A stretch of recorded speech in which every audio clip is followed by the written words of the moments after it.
长安如梦里，何日是归期？被麻布袋所救的小莲，本名莲二郎。麻布袋去世后，他未能即刻返回长安，最终选择在河西定居成家。凉州曲的主角莲道子正是他的孙子。莲道子从小听着祖父回长安的故事长大，虽生于西域，却始终将自己视作长安人。后来莲二郎离开河西，前往凉州，一待就是10余年。在莲道子眼中，祖父变成了抛弃家人和故乡的骗子，说好回长安，却为了名垂青史而不再前行。祖父走后，父亲娶了秋瓷女子，还有了弟弟。他的父亲只想做个西域人，为了生存，再不说汉话了。生日那天，父亲砸坏了祖父留给他的琵琶，告诉他要忘记上一个家乡，才能到新的家乡。莲道子感到了前所未有的孤独与迷茫。他觉得自己成为了一个没有家的人，没来处，没去处，没容身之处。祖父为什么在凉州就不再往前走了？是害怕回到长安又失去长安吗？那他又该回哪儿去呢？他不懂家乡在哪里，回家的路在哪里。祖父曾经常给他弹一首琵琶曲，那是来自长安的曲子。他得回长安，因为他只有长安，他没有家了。于是他带着一把破烂的紫檀琵琶，踏上了回长安的路。在回长安的路上，他遇到了一个自称神仙的少女。她单纯活泼，甚至话多得有点吵闹。其实她就是莲道子自己，是莲道子在孤独、迷茫、痛苦、困扰的时候产生的完全相反的自己。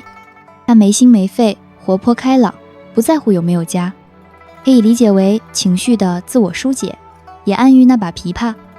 他们一起来到了客栈，客栈里的一切是幻象，但也真实存在。于田的兄妹，样魔部落的舞姬，秋瓷的乐手。从725到880年，横跨155年时间，他们来自不同的时空与民族，却都困于离家之痛。大家在一起讲述各自离家与寻家的故事。阿赤提议说，你是长安人，你来弹长安的曲子，我们把家乡的歌都串进去，放到一首曲子里，让长安里也有我们的家。这样我们走到哪儿都有家了。长安可以是所有人的家，哪怕他们来自不同的民族和国度。这便是盛世唐朝。作为中国历史上最开放、最具包容性的时代之一，以万国衣冠拜冕旒的气度，书写了民族融合与文化交融的壮丽史诗。听着他们的故事，莲道子逐渐开始理解祖父，对家乡的定义也有了新的认知。他要和祖父一起回家，家乡并非在一地一处，它可以是一首曲子。你唱的是什么样，家就是什么样，家就在心里，五心归处即是家。据说登上凉州的飞镜楼顶，每个人都能看见自己的家乡，那是因为每个人对家的定义是不一样的。当明月升起时，他们都能看到自己心中的家。抵达凉州时，恰逢归义军内乱，小张将军张怀申被灭门。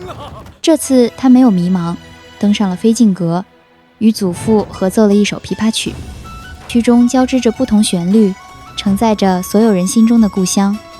所有时空的人都一起回了家，但使人间传此调，弦乐尽处是归楼。最终莲道子找到了家的方向与新的归属，解开了何以为家的心结。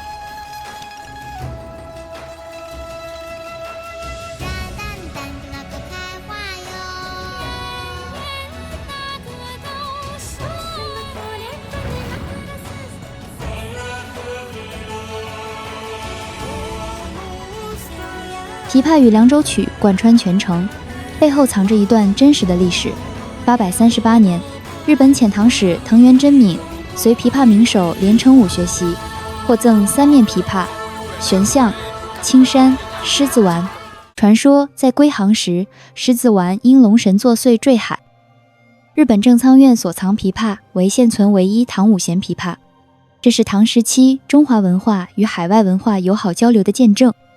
游戏中 NPC 人中狮便是狮子丸的化身，他有一日迫不得已远渡重洋，离家去另一个地方，但他不愿意，便跳进了海里，想要回家。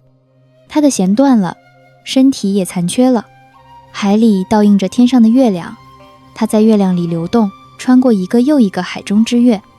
可他到底要回到哪里去呢？他出生于西域，生活在长安，所以他到底是西域的琵琶，还是长安的琵琶呢？这也映射了千千万万个镰刀子般的海外游子内心的迷茫与挣扎。当故土与异乡在血脉中交织，何处才是真正的归处？任中师认出了镰刀子，还称他为兄弟，所以可以推测，镰刀子和神仙少女也有可能是琵琶玄象或青山。破烂的琵琶与修好的琵琶，隐喻的是镰刀子的心境变化。开元年间，西凉府都督郭知运将融合中原传统音乐与西域秋词乐的《凉州曲》进献给了唐玄宗，经宫廷乐师改编后，成为唐代宫廷和民间广泛流行的乐曲。民间及诸多诗人均依谱创作诗歌，其融合胡汉乐舞的艺术创作，展现了唐代多元文化交汇的盛况。可惜的是，作为唐代乐府第一曲调，《凉州曲》现已失传，而敦煌古乐是现存中国最早的琵琶曲谱，对同时期《凉州曲》的复原有较大参考价值，现藏于法国国家图书馆。我是软软，专注深度梳理烟云剧情故事。